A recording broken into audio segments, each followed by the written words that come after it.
Es esmu dzirdējis, Kaspar, ka tev sanāca nosvinēt mūsu nacionālos svētkus, Jāņus tur. Nu, tad mans loģiskais jautājums, kā valstī, kur tiešām 120 miljonu musulmaņu, kā, normāli sanāca? Tas bija Kalimantānā, mēs braucām pa to džungļu upi. Pirmā problēma, ko mēs reāli saskārāmies, mēs turien aizlidojām un domājam, labi, aizbrauks galā, tad arī sapirks saliņus salādēs jau uz tās laivas, lai mēs varam tā riktīgi nosvinēt. Saliņus, jā, protams, jā. Protams, Kalimantāna izrādījās visas musulmaniskākā no visām valstīm. Mēs visas bodas izstājām, kādas ir iespējams, tur nebija.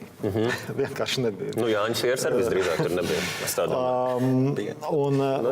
Un tad mums teica, ja kaut ko vispār nav šmigas, tad tur tais palmu plantācijās uz īpašiem svētkiem viņi tur kaut ko izdzenot, jā, bet tas neesot tā, ka uzreiz dabūnams, tas tiešām uz lieliem svētkiem. Tad faktiski viņi nelieto alkoholu tur, jā? Praktiski nelieto, jā.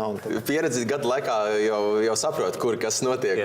Protams, tas ir tas, ka musulmaņi pamatā nelieto alkoholu, viņi atrod visādas citas zālītes. Tās malārijas tabletes. Jā, kurām var dabūt kādu efektu un tā. Pilsētā jau ir citādā, kaut kādas ķīniešu pagraba bodas atrast vai kafejnīcās par vienkārši kosmisku lielu naudu kaut kādu vīna glāzi dabūt. Bet tā, vai arī kaut kāds beigās tās kurortu vietās, protams, ir, bet tā ikdienā tiešām tā nav. Tad viņiem ir tas savs palmu vīns tiešām, un tad tur kaut kā viņi tad jums bija Jāņi laivā ar palmu vīnu. Jā, bet es izstāstīju, ar tiem Jāņiem, kā mēs tiem pavadoņiem arī tur tā ilgi stāstījām, kas tā mums pa tradīcija un tā, bet viņiem ātri pielec, galvenais, uz ko viņi uzķērās, tas ir par godu auglības dievam, un tad mūsu Jānis, kurš mums arī kareiz bija līdz, tika nokristīts pa auglības dievu, un tad viņu tur apkarināja ar visādiem atribūtiem, viņam tur iedeva tur tādu zizli rokā un uzdāvināja īpašo ēdamo Jāņu ugunskura. Jā, tas bija tāds tā kā vulkāns, uztaisīts no rīsiem un ar olu. Sataisīts tāds smugs dzeltens, un tas bija...